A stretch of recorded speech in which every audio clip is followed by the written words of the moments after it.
Number 1. Chosen One. You were foreseen in Enoch's Visions of the End. The shocking opening line, "What if I told you your name was written before the world began?" immediately introduces the idea of the chosen one, someone destined for greatness from the very start. But who is the chosen one, and why should you care? Simply put, you are the chosen one. This teaching is based on the Book of Enoch, an ancient Jewish text that offers a glimpse into the end times. Now hold on. I know what you're thinking. Wait, isn't the Bible only 66 books long? How can you base a teaching on a book that's not in the Bible? Fair point.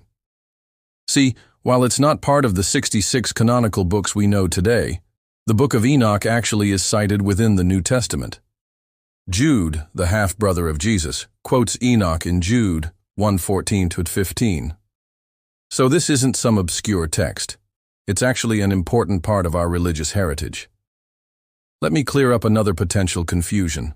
Yes, Enoch does talk about those who will live at the end of time, but that doesn't mean he saw literally the last people ever born. Instead, he saw a specific group of people who God had set apart even before they were born. People like you and me who have a unique destiny to fulfill. Common mistake. Many people only hear Enoch through word of mouth without reading the original. They hear things like prophecy or future generations and assume that Enoch literally saw the future. This creates a misunderstanding of the text. When people see the word prophecy, they think it means predicting the future. But when they read about future generations, they assume Enoch literally saw their faces. Lesson: we need to look for truth in the text, not just in our emotions. Number 2, the mark of the chosen. Signs you were set apart. In the Book of Enoch, he talks about a special mark that sets the chosen ones apart. Now, I know this might sound like you're supposed to be looking for a physical birthmark, but let me clarify something. Being the chosen one isn't about physical marks. It's about common characteristics that many of us can relate to. Characteristics like loneliness, feeling misunderstood, or going through trauma. Think about it. Joseph was sold by his own brothers. David was forgotten among the sheep. Moses was rejected by his own people. Pain is not a sign of failure, but a mark of selection. Common mistake: thinking rejection means God is rejecting you. But listen carefully. In reality, rejection means God is protecting you. Think about it. If God wanted to use you, would he expose you in a place where everyone could hurt you? No. He keeps you in safe places until you're strong enough to handle the big leagues. That's why isolation is where God does most of his training. It's your personal gym for the soul. Lesson: don't confuse God's silence with his absence. Number 3, hidden but sealed, God's strategy of concealment.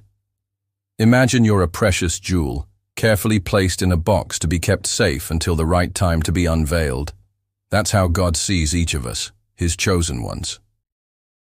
The Book of Enoch describes this idea beautifully. It says we are sealed until the right moment. Take Esther, for example.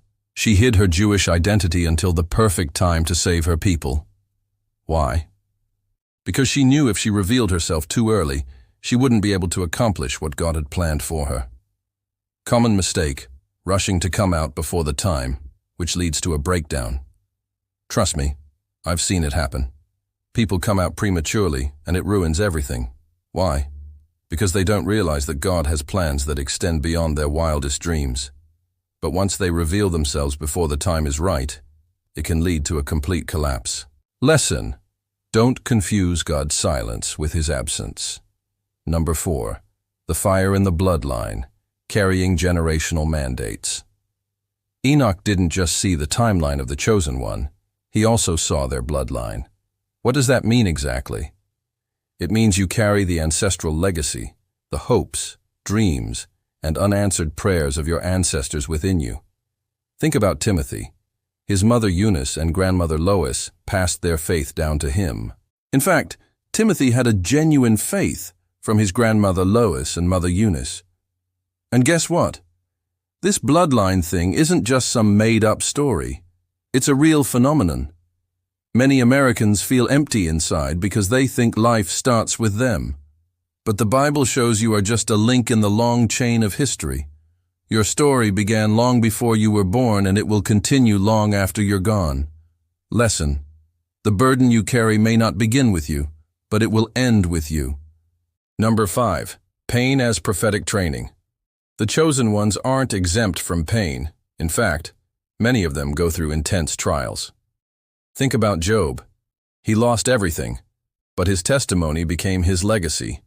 Common mistake: equating pain with God's judgment. Listen, pain is not a punishment. It's a training ground. God doesn't use hammers to destroy his children. He uses gentle hands to shape them. Psychoanalysis: resilience is the inner strength we build through these trials. It's like a muscle that grows stronger with each challenge we overcome. Additionally, being the chosen one isn't just about destiny. It's about a mission. And every great mission requires preparation. These prophetic training programs are designed to equip you with the strength and resilience to fulfill your purpose. Remember, you're not just surviving. You're being molded into the person God created you to be. Lesson: instead of asking, "Why me?" ask, "What for?" Number 6.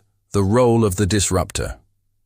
The chosen ones often play the role of the disruptor, challenging the status quo, exposing counterfeit realities.